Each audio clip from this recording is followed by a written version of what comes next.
വാർത്തയിലേക്ക്.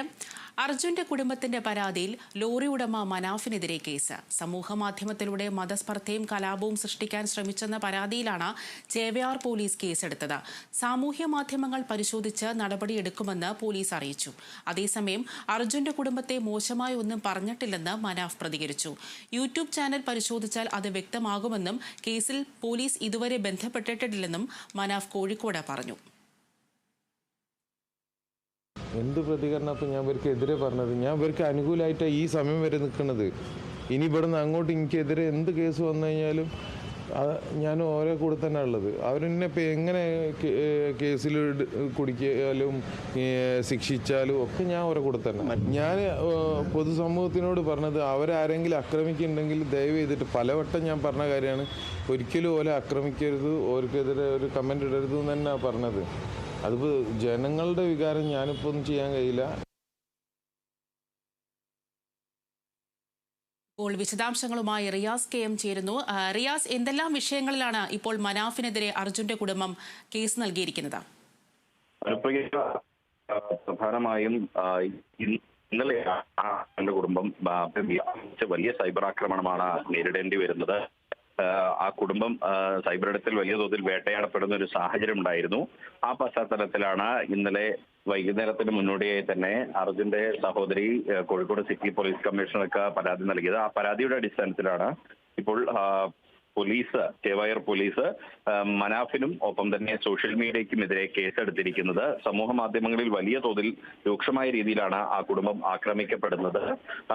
അതിൽ തന്നെ ഈ മതസ്പർദ്ധ ഉണ്ടാക്കുന്ന തരത്തിൽ, രാഷ്ട്രീയമായി കലാപമുണ്ടാക്കുന്ന തരത്തിൽ ഉള്ള പ്രചരണങ്ങൾ നടക്കുന്ന ഒരു സാഹചര്യം ഉണ്ടായിരുന്നു.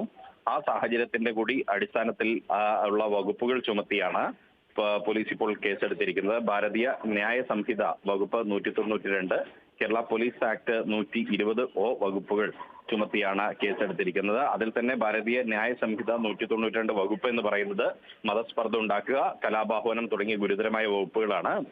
KP ആക്ട് 120 എന്ന് പറയുന്നത് ഒരു കുടുംബത്തെ സമൂഹമധ്യത്തിൽ താറടിച്ച് കാണിക്കുക, അതിനുള്ള ശ്രമങ്ങൾ നടത്തുക എന്നുള്ളതാണ്. ഈ രണ്ട് വകുപ്പുകൾ ചുമത്തിയാണ് ഇപ്പോൾ കേസെടുത്തിരിക്കുന്നത്.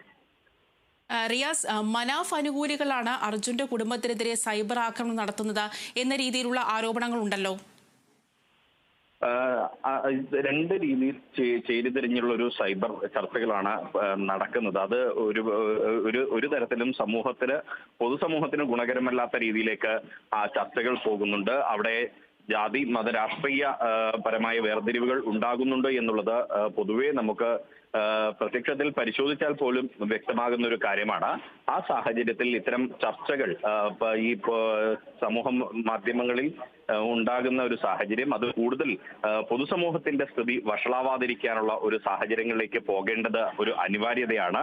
ആ ഒരു സാഹചര്യത്തിൽ കൂടിയാണ് ഈ സൈബർ ഇടത്തിൽ വേട്ടയാടപ്പെടുന്ന അർജുന്റെ കുടുംബം പോലീസിൽ പരാതി നൽകുന്ന ഒരു സ്ഥിതി ഉണ്ടായത്. അവരെ സംബന്ധിച്ച് അർജുൻ എന്ന് പറയുന്ന ആ കുടുംബത്തിന്റെ എല്ലാമായിരുന്ന ഒരാളെ ജീവൻ നഷ്ടപ്പെട്ട് കിടക്കുന്ന വേളയിലാണ് ചില താല്പര്യങ്ങളുടെ പേരിൽ ആ കുടുംബത്തെ സൈബർ ഇടത്തിൽ വേട്ടയാടുന്ന ഒരു സാഹചര്യം ഉണ്ടാകുന്നത്. ഇന്നലെ ആ കുടുംബം കഴിഞ്ഞ ദിവസം മനാഫിനെതിരെ ഉൾപ്പെടെ ആരോപണങ്ങളുമായി രംഗത്ത് വരികയും ഇന്നലെ മനാഫ് അത് വിശദീകരിക്കുകയും അർജുന്റെ കുടുംബത്തിന് എന്തെങ്കിലും തെറ്റിദ്ധാരണ ഉണ്ടായിട്ടുണ്ടെങ്കിൽ മാപ്പ് ചോദിക്കുകയും ചെയ്യുന്നതായി പറഞ്ഞിരുന്നു. പക്ഷെ അപ്പോഴും ഈ സൈബർ ഇടങ്ങളിൽ, സമൂഹ മാധ്യമങ്ങളിൽ വലിയ തോതിലാണ് ആ കുടുംബം വേട്ടയാടപ്പെട്ടുകൊണ്ടിരിക്കുന്നത്, ആക്രമണം നടക്കുന്ന ഒരു സാഹചര്യം ഉണ്ടാകുന്നത്. അത്തരം ഒരു സാഹചര്യത്തിന്റെ പശ്ചാത്തലത്തിൽ കൂടിയാണ് ഈ നിയമ നടപടിയുമായി ആ കുടുംബം മുന്നോട്ട് പോകേണ്ടി വന്നത്. ആ പരാതിയുടെ അടിസ്ഥാനത്തിലാണ് ഇപ്പോൾ പോലീസ് കേസെടുത്തിരിക്കുന്നത്. അർജുന്റെ കുടുംബത്തിന്റെ പരാതിയിൽ ഇപ്പോൾ ലോറി ഉടമ മനാഫിനെതിരെ പോലീസ് കേസെടുത്തിരിക്കുകയാണ്. വിശദാംശങ്ങളാണ് റിയാസ് നൽകിയത്.